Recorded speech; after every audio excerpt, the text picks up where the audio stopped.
Well, hello, everybody. Welcome. Hey, we got Christopher Geyer joining us again What's up? tonight. The one and only. Thank you, Mr. Geyer. We've got the pumpkin Matthew Shun in the room, as usual. Kevin over there under his lighthouse. Hello, Kevin. Nice to see you.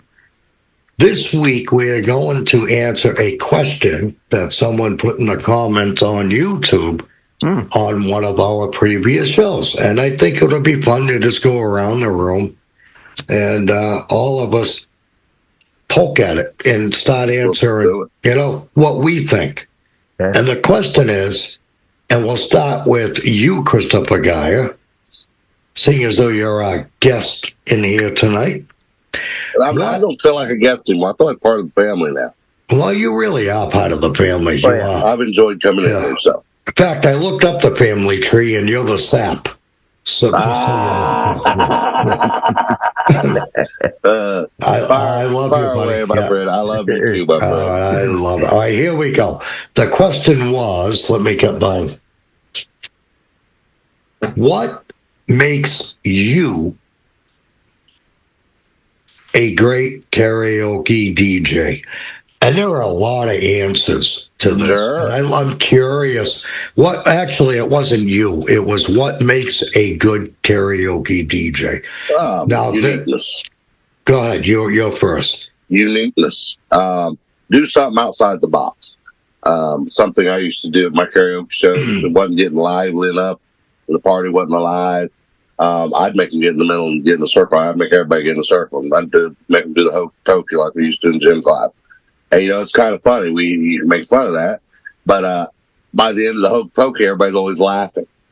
And something as simple as a hokey pokey at a karaoke gig will just absolutely triple the liveliness of it because you're laughing and you're cutting up with each other and something different. And, it brings back so many memories for everybody, too, Hokey pokey. Speaking of the hokey pokey, the guy that invented that just died like a week ago.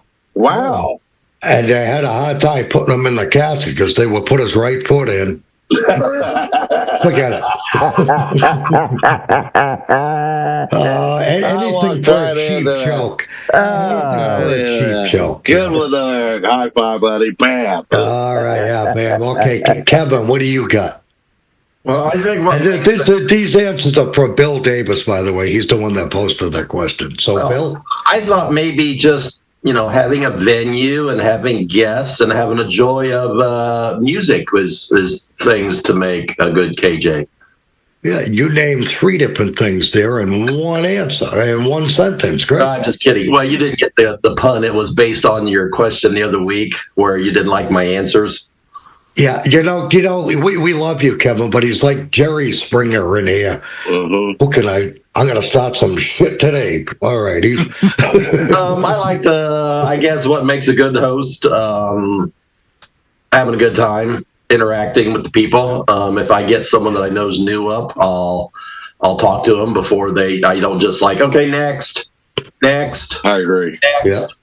I talk to them. I give them encouragement, especially if it's their first time. I let the audience know, hey, everybody gets it. This is their first time. So what are we going to do? We're going to give them lots of love and applaud at the end. Amen. Right? And everybody goes, yeah. Yeah. So I'm an save person. I'll have save it because we're going to go around a few times. So save some of those. Oh, don't blurt them all out at once, guy. We're going to go around a few times. I'll just pass on the next round. No, don't pass. No passing. Go ahead, Matt. Less is more, right? I've heard that. More. Yeah. I would have to say I kind of pride myself on having good sound. What? Good what? Sound. Good quality sound. Oh, good sound. Oh, okay. You could start in here because it sounded like you said good tone. Yeah, you need to improve your enunciation. Good sound. Okay, that's good, yeah. When Kevin was talking about interacting with the fans, getting out there and really putting yourself out there, and I think that was a big one, too. Following that one up just a little, I always would stand out a little because obviously being little, but also I wanted to be the guy that would be riding and honoring, go up and for example, we had a gentleman that would sing on my show. He would sing the old David Allan Coe, "You Never Call Me by My Name," and because he and I had a great joking relationship, I wanted people to walk away and remember me. So like when he would sing that song, "Well, it was all that I could do to keep from crying," I'd say, "Oh, so you've heard yourself sing too. Sometimes it seems so useless to remain. Well, I have a gun. You need it? Yeah. You don't have to call me darling. Darling." I'd be like, "There ain't enough booze in the building. You know, you never even call me by my name. I got a few names I'd like to call you." You know, and the whole time we would do that during the song. And it was funny because after I'd done that about the third time, again, use those tools to liven up a crowd. So I would tell him, "Don't make that one of your songs until I need it." So he would sing all the other songs he loved. The crowd starts getting dead, or we need something to pop. "Hey, John, come on up there. You're next," you know, and then I'd put that song in there. And we'd get that going. And about time he'd say, "You never even call me by my name," and I'd say, "Oh, I got a few names I'd like to call you." On purpose, he'd turn around, he'd act like he'd had it with me. He'd go, "Shut the hell up, midget!" And the crowd would just erupt in laughter, you know. And so just things like that. See, he could use that word. We can't, just so you know. He could use it. You guys can use it too. We're homies. I don't care. It never has bothered me. But one of my answers is going to be patience. First and foremost, patience. And that's needed more so other nights than some nights. It depends, you know, patience goes a long way when you're hosting a karaoke show. And you may not, you know, you guys, I think, all get where I'm coming from when I say this. Absolutely. Yeah, I know patience for, you know, KJs is important. Also, I've heard it also is very important for doctors. Oh, yeah. Surgeons, too, especially. Yes. I see what he did there, yeah. And if you keep it up, you're going to need one. Eric, Kevin, I'm a little grumpy. Okay, Kevin, it's your. No, I'm not grumpy. I love you. It's your turn, my friend. Give us something else. My turn. I'm going to give what makes a good KJ, and this is probably going to be a little bit for the venue itself. Is a micmanship selling the business. You know, if they're running specials. If they got some events coming up, making sure you take the time to mention those for the venue. Good one, Kev. So I think that's a pretty important thing that they appreciate that. I was not expecting that from you. That was honestly. That's powerful. You know, that's a real good one. That's huge. Matt, what do you got? I would have to say efficiency. The ability to just keep the rotation just flowing, you know, so people don't have to wait so long. Great. Yeah. Back to you, Christopher.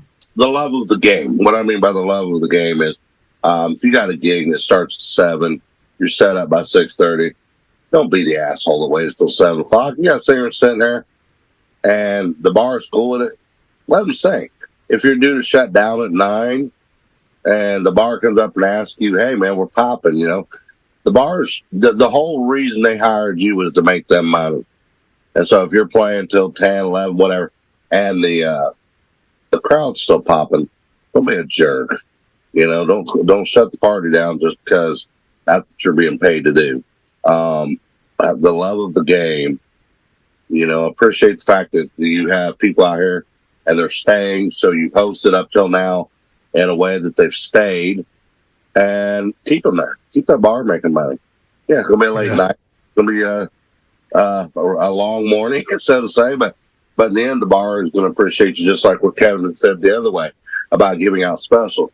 You give them that extra hour, 2 hours, sometimes even longer, but they made a ton of money. Guess who's going to keep getting booked? You are, you know. Just to add on to what you had just said, I was booked one night from 8 to midnight. Mm-hmm. And there were other events going on in the town where they were all at. Yeah. They all started showing up around midnight, you know, because they were making their rounds. Or the other businesses were shutting down and they were hey, Yeah. it's still open. We're going to go there. So now I'm scheduled to shut down at midnight. They come in, and I said to the bartender, who was actually in charge that night, I'll stay to 1:30 if you want. You'll do that? I said, that's what I'm here for, is to make you money, you know? That's right. And we forget that sometimes. So that's what we did that night. I ended up staying, and it was a lot of fun. For that? Well, I assume they offered it, but because it was so dead from 8 to midnight, I refused it. Nice. Because they had to pay me still, no matter what. And I felt guilty leaving at midnight because it was so slow. Mm-hmm. So this was my way of making it up to them by staying, for that extra 90 minutes. I did a gig one time for a motorcycle party, and we were scheduled to be there, me and my son, till 1 a.m. And my son was just barely 18, so couldn't get the normal job because he also was a little person. So at 1 a.m., we're getting ready to shut it down. The gentleman's running the party comes over and says, "Hey, man, if we take a hat around, you stay another hour?" I was like, "Bro, I am so tired." My son says, "Hey, Dad, you need this opportunity." All right. So I said, "Son, I can't keep my eyes open, so I'm going to go fall asleep in the truck." He goes, "Dad, I got this." 4:30, he comes, I hear the truck door open, and he loaded all the equipment by himself, having the gang. 4:30, he's getting in the truck. He said, "I'm not even kidding." He took that hat around. He goes, for the next couple hours, he goes, "I made $1,800. I'm like, more power to you. Yeah, no kid, right? 4:30 in the morning? Yeah, every hour they were taking the hat around. This was a rich party. It was a private party. It was for a motorcycle company. And, man, they were taking this hat around every hour to keep him, because he was up there doing exactly all the things we're talking about to make himself a phenomenal little DJ host, KJ host. And so the party lasted till 4:30 a.m. And finally they were just like, well, actually, I think it would have lasted even longer than that. But then my son had given up. He was just like, "Hey, I'm tired. I can't go any further. I got this month's rent. I'm out of here." Yeah. But I thought, one of those things, like he even drove home. He took the driver's seat and everything. And one of those things, man, I thought I imagined him saying that. So like the next morning, we get up at noon, whatever. And I'm sitting there drinking coffee, and I looked over at him, and I was like, "Surely I didn't hear you right." And he goes, "What?" And I was like, "How much did you make last night after I went to the truck?" He goes, $1,800. And I'm like $1,800? And he goes, "Yeah, I'm not kidding you." He showed me the whole wad. I'm like, damn. My little $300 booking didn't mean nothing. Okay, I'm looking for another brilliant one from Kevin. My turn? Yes. Unless we skip Matt. I don't know. Everything just started going haywire. What? Okay. I will say, sort of in the vein of what Matt was talking about, efficiency. Mine is using technology to free yourself up to keep track of their singing abilities and adjust on the mixer. So mixer adjustments with the use of a technology that frees you up to be able to dedicate more time to doing that. If you want me to expand upon it, I can say the app for the song requests, where I don't have to look at someone's paper and I just know that the and try to read it. Yeah. Yeah, well, that too. So it just technology helps free you up to spend more time with, your mixer, because each person sings differently. Some people put the microphone like an ice cream cone, like it should be up close to their mouth, and other ones keep it down around their belly button. And Yeah, but Kevin, can't you even use that technology to preset the mixers even, and a lot of that? Like, in other words, Jack's a constant singer. You can get to where you have a list of all Jack's songs, and each of his songs, within a push of a button, it just adjusts the mixer to right to how Jack likes it. Maybe if it'll adjust the keys, but not your actual mixer with the there's a technology out there like that. It's probably a digital mixer where you could actually have that kind of. And I don't I haven't sprung for anything like that. Yeah, I don't have We one either, but I have- don't have your kind of money, Chris. So, Hey, brother, I don't have That's that sort of like when you yet. roll into a car and it knows who's sitting in the seat. You know, it's got 1, 2, 3, and it adjusts for your position and everything. So that's beyond my scope of technology. I don't have that level. I do have certain ones that I know what they're going to, especially if they're regulars, you know, what I'm going to expect. So I can sort of fine tune them on the, almost from the get go before they start singing. But, Right. But, you know, when you get the new ones up there, it's sort of like, hey, first timer. All right. Well, let's see how you go. And what do I need to move? That's it. Constantly changing them and getting them to sound the best you absolutely can. Yeah. I mean, that's really what it's about. Yeah, because some of them might be weak, and then your music's your backing music is too loud, so you either got to bring them up or a combination of up and the backing back down. You know, there's all sorts of different ways to tweak things. I'm not a just leave it and forget it, because no one's the same. And that's a shame you brought that up, because there are a lot of KJs who set it and forget it. That's what it's called. Yeah. Everybody's going to get the same setting all night, and good luck to you, you know? And I'm not that guy. I don't think any of us in here are that guy. No. Matt, what do you got? Well, just a little side note. You guys use Virtual DJ, so does that save everybody's history? Yes. Well, yeah. Yes. Okay, cool. Yeah.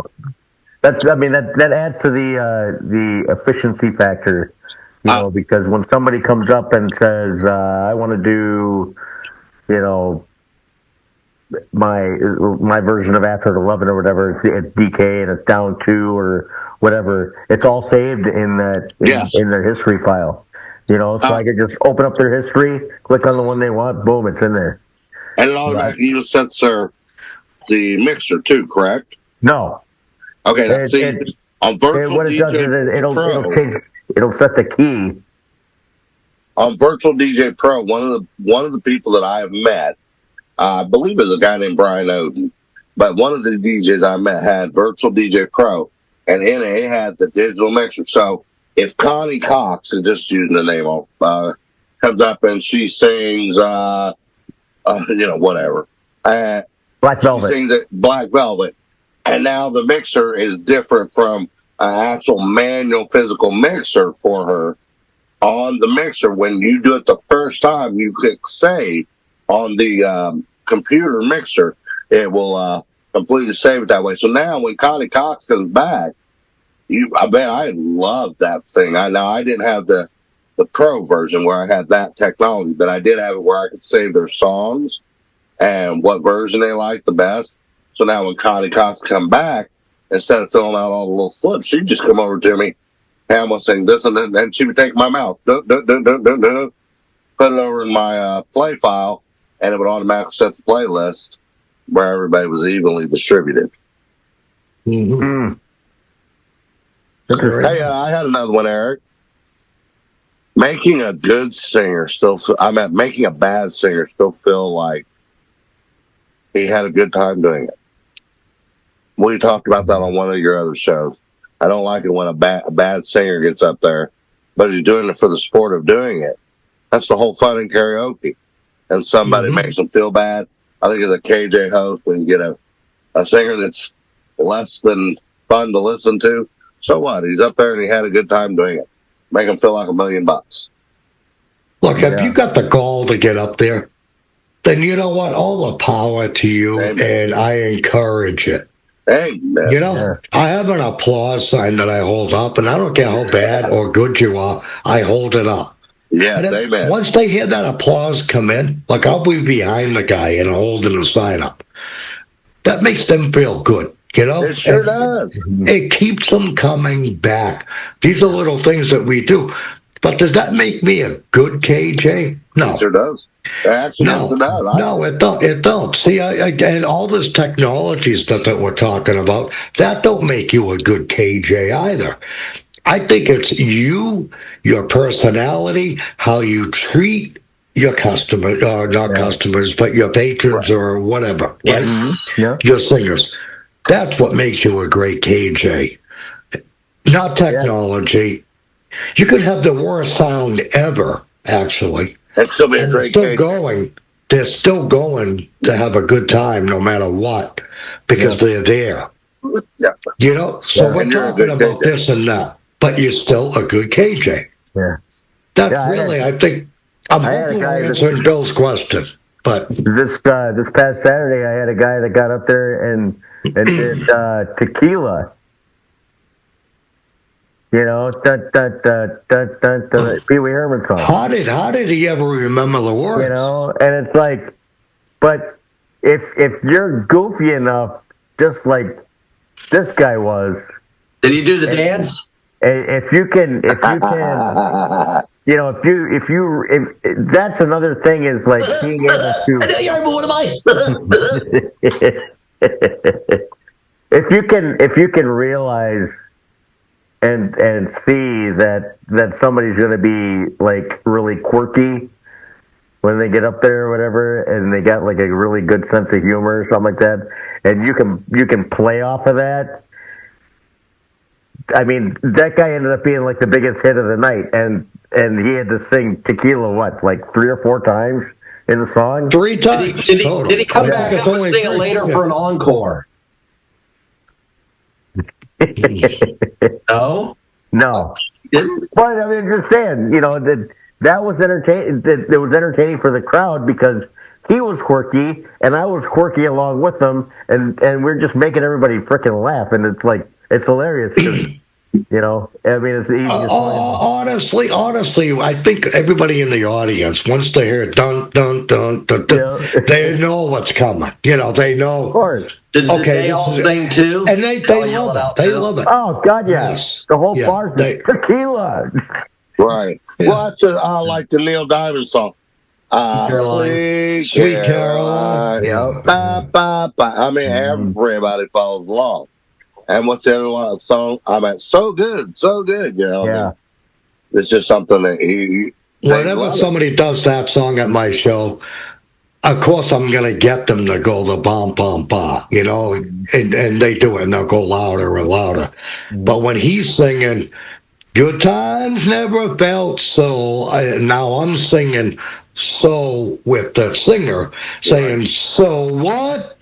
So good. So good. All right. And I do it every damn time somebody sings that song. So what? And of course, they just go along. Right. They're already going to say it anyway. But I'm just kind of giving one of my nudge, like, let's go, you know? And does that make me a great KJ? No. That adds to it, though. No. Adds to it. I think it adds to it. It's part of the uniqueness that Chris said it earlier. Yes. Yeah. It makes you unique. I had a gal last Tuesday that got up and did Stand By Your Man by Tammy Wynette. What a good song. And the first line of the song is, sometimes it's hard to be a woman. You know? and just like out of the blue, like just the instant reaction, you know, I had the mic right in front of me. I'm like, yeah, you're not kidding. Your place went freaking nuts, you know. Right, and those little one-liners, they're always great. Yeah. You should have went up and stood beside her. Stand by your man. And it's like, I'm right here, honey. Yeah. There was one night this lady was singing "Wind Beneath My Wings," Bette Midler, right? Yeah. And she sang it really good, and she got the whole venue. Everybody's just watching her. So I went up and stood next to her. I'm doing this. And they actually gave me a round of applause when I walked away because it just kind of added to what she was doing, you know? Mm-hmm. And then another one, I don't know if you guys know the song, but it's This Guy's in Love with You. Oh, yeah. Albert. Yes. Oh, you're good. Who said that? Kevin? Yeah. Yeah. So it starts off, this guy. And I'll play a cocktail and dinner. In love with you. Yeah. And I get on the mic and go, he wants me. That's it. Everybody started cracking up, you know, including him that was singing. But that's where you do. You go into Everybody Wants Me or whatever that song. Yes, yeah. Like, you know, and then back. I mean, like Chris said, we're all unique. And that's what our job is, I think, as a KJ. Because if we all did the same thing, let's bring up John. Give it up for John. Yep. Let's get Bill. Bill, let's give it up for Bill. Yep. It's boring. It's boring. You can have that. Basically, the more outside the box you can Eric, be. I was going to say that. The more unique your show is going to be. Now, there's certain people, and Matt was mentioning this, that you can have more fun with. Some of the people there are strictly there that they want seriousness. This is, and you got to sort of figure them out. It's American Idol. You got to remind them Simon Cowell ain't here. You got to remind them. They don't want to be joked with. So those you just, you do your thing. You don't joke with them. You let them. Okay, now next. Okay, if it's someone new, you don't really know until you. That's why I do this feeling out when they come up the first time. Yeah. Tell us about yourself. Is this your first time doing it? So I sort of want to get a vibe on if they're humorous, giving me answers, or are they really serious, So then I can sort of maybe feel them out as far as, joking with them, or just let them do their thing and go sit down. Oh, yeah. Kevin, I have to say this. I have agreed with you every single thing you said tonight, but that one right there.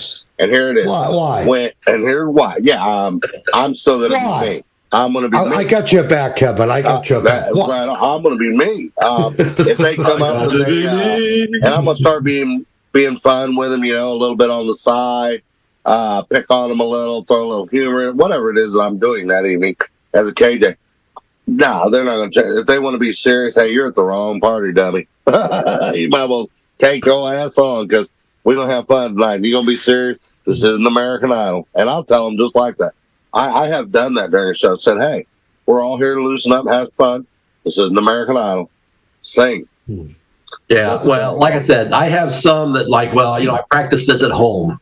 Well, once you hear that, it's like, oh Jesus, they don't want to. I got one of those guys. Yeah, and it's like, okay, all right, I sort of got where I know you're going to and where you're coming from. So you want a more professional karaoke. Yeah. Hey, this is the closest thing you're going to be to being on a stage performing. I would like to ask Eric. I have a karaoke group on Facebook that has several thousand followers. Starting next week, with your permission, I would love to put this link live on that page. Would you be okay with that? Permission granted. Oh, yeah. Oh, yeah. Yes. And if any of you would like to join that page, it is called Karaoke Junkies. Karaoke Junkies. It's a IES? Yes, sir. Or what? Yeah. Yeah. Karaoke, normal spelling, Junkies, JUNKIES. But we have a great time there. I started that page about 8 years ago. And while we're talking about bad singers, gosh, I hope she doesn't see this episode. But we had a lady that came onto the page, and she sings just to have fun. And I'm telling you what, if she could just be a decent singer, it'd be an improvement. Actually, she could just be a horrible singer, it'd be an improvement. But she loves doing it, and so she inspired me. Man, when we had a few people that was being real rude to her on the page and putting her down, I was like, hey, you know what? I'm going to put you in charge of the page. So I made her one of the administrators. And one of the things now we promote on there a lot is, you know what? You don't have to like everybody singing. Karaoke was never meant for that. Karaoke was a stress relief. Get on there and sing your heart out. And she does. She has a great time doing it. Don't have a great time listening, but that's okay. I don't have to. This goes along with patience, which we've talked about. Sure, yeah. Don't you hate this person? And, I'm not trying to talk you out of being a KJ. If this is what you want to do, I wholeheartedly say go for it, because there are rewards to it. There's a lot of fun being a KJ, just period. Just, but you're always going to get this person. Oh, can you start over? I screwed it up. Yeah. Can you stop? Mike wasn't on. It's like, no, keep going, go with the flow. I've got other singers, and it's just like, but you got to have patience to kind of. Yeah. I mean, once in a while, yeah, I'll start it over, because they flow night. But but I mean, you're always going to get that person. And last night was an example of something that happens where the singer, when they sign up on the app, sometimes they'll and like on Songbooks Online, it has like the 2-letter code like for the version, so like SC would be sound choice, and then it's got like a 5 or 6 digit number after that, for the app. So it doesn't tell you what the disc number and the track number is or whatever. It's just a code, right? Sometimes they end up picking the wrong one, which happened last night, and so this guy picked the one that had the vocal track in the background with training wheels. Right. And he didn't like that. Well, no, I mean, because it's like it's like, well, am I singing with he did After 11, Engelbert Humperdinck. Am I doing a duet with Engelbert? And we just kind of had a little fun with that or whatever. And then so I went to and he's done the song before, but he had like 3 selections in his history, and I had to try to figure out which one's the right one. So so I finally did figure out that 2 of them were the ones with vocal tracks in the background or whatever. But it goes back to the whole patience thing. You know what I mean? So like you're like, oh crap, that came up the wrong one again or whatever. And you kind of try to joke your way through it and go, hey, let's try it again, and third time's the charm. It's easy for me. I'm too little. I can't see the screen. Is there a way for you to go in and then? So I did find out which 2 were the ones with vocals, and I erased them from his history. Oh, again. I didn't know whether you could go in there and put that. What is that? Without WO background. It's usually W/O. Yeah, right. Yeah. Either do W or WO. Yeah, it didn't have any of that in the listing. So usually they're the ones that stand out as W/B with vocals. Yep. Those are the ones that you got to just watch out for. Even when you're searching, if you do search, Yeah, and you got to keep unless they request. Some people do want the one with vocals, but unfortunately, you got to keep those selections in there because there are some people that want to sing with the singer. Unfortunately, years ago, I got rid of a lot of with vocals just because, to me, that defeats the purpose of karaoke. Yeah. So, I mean, I got a few here and there now, but I gotten rid of a lot of them. I will tell you, I don't know whether that would be something that would help. I did have a gentleman who wanted to sing. It's like, well, pick out a song. Well, I guess I was surprised he cannot read. Oh. So basically, he can't do any lyrics, so he basically needs to sort of sing along. And it's like, oh, well, okay, that's a little bit of a problem here. So basically, he wanted to just sing along to an actual full-blown, MP3, right? Yeah, music track, which I let him do that. I just pulled it down so it wasn't so loud, so he could sort of overwhelm it. That's cool. Actually have sang behind people when they couldn't read. I've had a few times, Kevin, that's happened, and I'd stand behind him and just not turn a mic on and stand a few feet behind him and just sing if I knew the song. Stand a few feet behind him and just kind of sing for them, and they'd have the mic then, kind of like you're basically saying, they're still singing with somebody. Yeah. But I just wouldn't take the spotlight at all. So I allowed him to do that a couple times. He's like, oh, I knew this one. I was like, yeah, okay, but someone requested this one, so I'd rather you not sing along to this one because I don't think they wanted that. They just wanted to hear the song. So I told him, he's like, oh, can I jump in this one? Yeah, sure. So I let him do a few jump ins because at that point in time, I wasn't having anybody wanting to sing. So if he wants to sing over top of, here or there song, that was fine. That's sort of, I guess, patience, understanding, try to work around. Yeah. We go out of our way for these singers, and that's great. That's what makes you a great KJ. That's right. That's what we're here to do. I've had some instances where I did not have the karaoke version for the song they want. I didn't have nothing for that. Yeah. But I do have the MP3. So I would say, do you know the words? Because I can use stems in my virtual DJ and cut the vocals out. And you just have at it and go nuts. So I've had people up there with their phone and the mic, and they're reading the words on Google and singing. It's really them singing it. You know?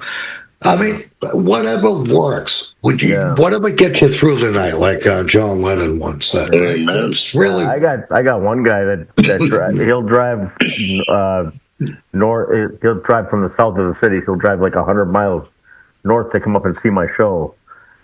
And he doesn't like to sing to any karaoke backtracks at all. He wants to sing along with the actual song. So he wants me to play the actual DJ version, like, of the song, and then he sings along with it, because I found out that, and he did a duet with a gal, and it was a straight-up karaoke track. They did Picture, did Rocky Crow. If he doesn't have a backing track to sing along with, he is so off-key, it's not even funny, So, but he likes to do, like, Chris Young Tomorrow, In Color by Jamie Johnson, and Beautiful Crazy, stuff like that, whatever. And he's a country boy. Yeah. And he's like, turn the music up loud and then make my mic loud too, and it'll make it sound like, because he's got that voice, that he can match up with the voice that's actually singing the song, and he blows people's minds when he sings a song that way. But if he has to sing a song on his own with just a karaoke backing track and no backing vocals at all, he is so far off it's not even. Yeah. See, the people in the audience, though, notice. They know. Not because they can hear it, but let's just say you have a TV in the venue where everybody out there can see the words. Mm-hmm. Now, if he's just doing an MP3, singing over it, they know there's no words. Right.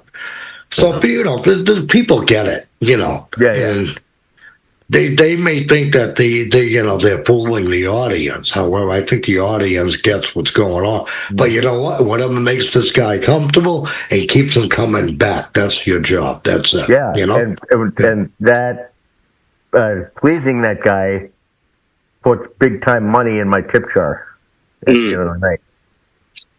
Hey Eric, that guy gets huge. I want to ask you a question. Where's everybody from in this show? I'm from Pigeon Forge, Tennessee now. That's where I'm at. Where's everybody else in here from? Twin Cities, Minneapolis, St. Paul. Nice. Kevin, where are you from, buddy? It was funny when you mentioned the town. I used to go down that way quite a lot. Had family member lived in outside of Knoxville. I'm actually in Sevierville, but I'd say Pigeon Forge. Yeah, and we would go over there as part of our vacation because we were broke, and so our vacation was visit family down there and get away from and Pigeon Forge was one of the places we go over to and look around. I am from north of Columbus, about an hour north of Columbus, Ohio. Oh, nice. Very nice meeting you, by the way, tonight. Eric, and you're up in New York? No. I was actually ran out of a bar rag. That's where I am. No, I'm in Woburn, Mass. Right. Yeah, he's originally from New Hampshire. Correct. Well, no, actually, originally from Massachusetts. From Lowell, Mass. And then now he's back. Our female. Now, how far, Chris? How far are you from Chattanooga? I've been there. 200 miles. 200 miles. Okay. Our female host Little Miss Smokey. She's from Worcester, Massachusetts. Oh, Worcester. Worcester. Okay. It's Worcester, Mass. Yeah. Worcester. Yeah. It's spelled. It doesn't look like the way it's spelled that it should be the way they say it. Yeah, they pronounce it Worcester. Yeah. Is that close to you, sir? To me, yes. It's probably 40 minutes or so. I thought it was nice. That was Worcester. Well, if once I polish her up and turn her into a decent host, get a few of her skills all polished up, would you like me to send her over and sit in live on a show with us one time? That would be great. Yes. Be fun, is she into karaoke or? She's not into. We'll turn her into a karaoke. You know what I'm saying? We make her. That's always that first time, right? Well, unfortunately, sometimes, yeah, for some of us. Listen, we hope you enjoyed our show. Bill Davis, I hope we answered your question. I want to thank DJEventPlanner.com for being one of our sponsors here. I want to thank Christopher Geyer for joining us. Kevin, thank you for your brilliant answers tonight. You were fantastic tonight. Thank you, Kevin. Give Kevin a lot. He was. I swear it sounded like he knew what we were going to talk about, and nobody knew. No. Well, you know why I know so much is because I graduated from the Ohio State University. Oh, here we go. Here we go. We're not worthy. Matt, my co-host, I love you, brother. Always thank you. And until next week, we'll see you then. Stay tuned.